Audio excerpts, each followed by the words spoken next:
muganda wange biseera ebisinga tusanga okusoomoozebwa mbulambwesi eno mukyalo balabe ne gituwangaali musokolo abantu baagalayo nnyo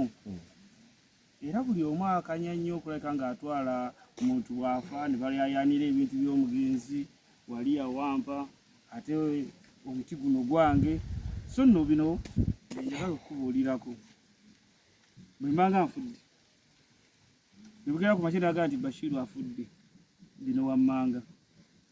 ekisooka bwe nfiira e Kampala nga temunanjija Kampala okundeeta eno mukyalo musookanga kunoonya bidongo toseka musookanga kunoonya bidongo ne muleeta ebidongo ewaka ekirala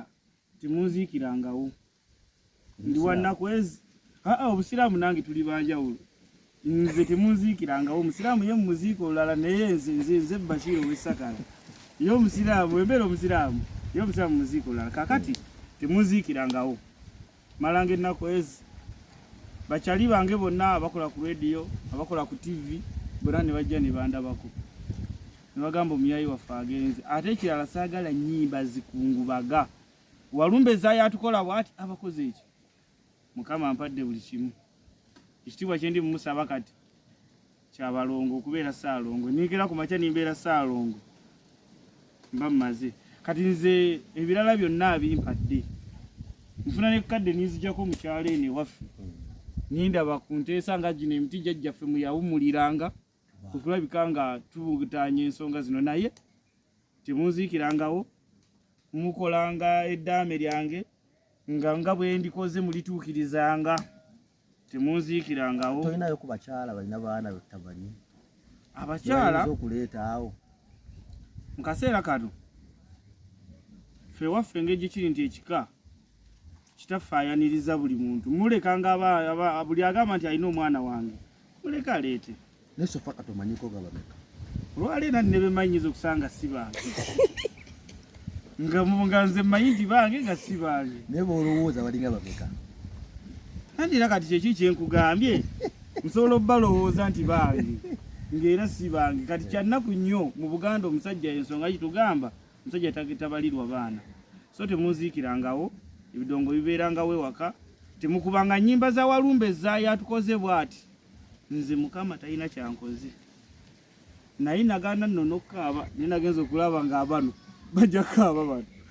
mujja kaaba so mukaabemu tukuziika ng'oyimiridde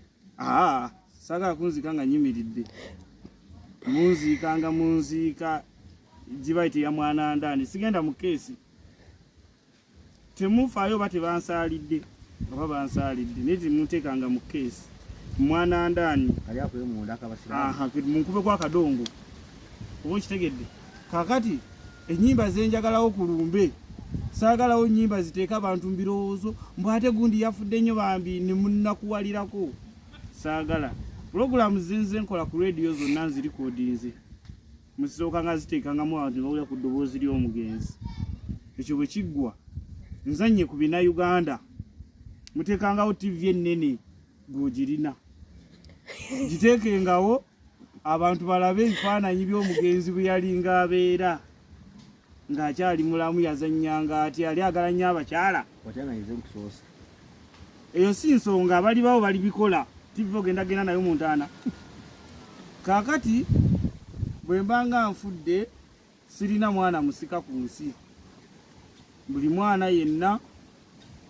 omukulu yakulidde bukulisi banne agenda sikira ki magezi gange ebyo bya ku nsi obusika tugeeza nti gundi abadde mugezi nnyo sikidde amagezi ge kitegeeza takyasobola kusikira amagezi gange nze ŋŋenze nago bino ebirala si bino bimubaza gundi ye musika asikidde ettaka asikidde ebiki tebirina makulu olina gwotayagala kutuuka ku ntaanaayo gwe saagala atuuke ku ntaana yange ega ddala tewali nze bwe mba nfudde bwe nti mbeera nsonyiye buli gwe nanyiiza neyanyiiza kubanga gwe nanyiiza sigenda mugamba nti nsonyiwa ayanyiiza netagenda kumanya nti musonyiwe wabula nze bwe nzikira bonna mba mbasonyiye kitegeeza bonna bakkirizibwa okujja wabula kye batakolanga kiri kimu kwe kuba oluyimba lwonna oluteeka abantu mu nnaku. Balina kuba kinyaanya. Mulina kuba ekinyaanya abaana ne basimba obugere. Mu endongo y'ebinyaanya weewaawo abaana basimba obugere. Ngenda wampulira essanyu. Omanyi omufu awulira essanyu gwe. Omufu ng'ali Magombe ng'awulira essanyu. Mukyala kyanaakulemberamu bonna. Era ekitiibwa kye nkugambye ekya Nnaalongo, omukyala azaala abalongo ye Nnaalongo wange. Singa baba tebannatuuka. Singa ngendera wano nga sinnatuuka, obuyinza gwe bunaakwatiriza nga kwolwo yasuze mu maka. Naafa y'abadde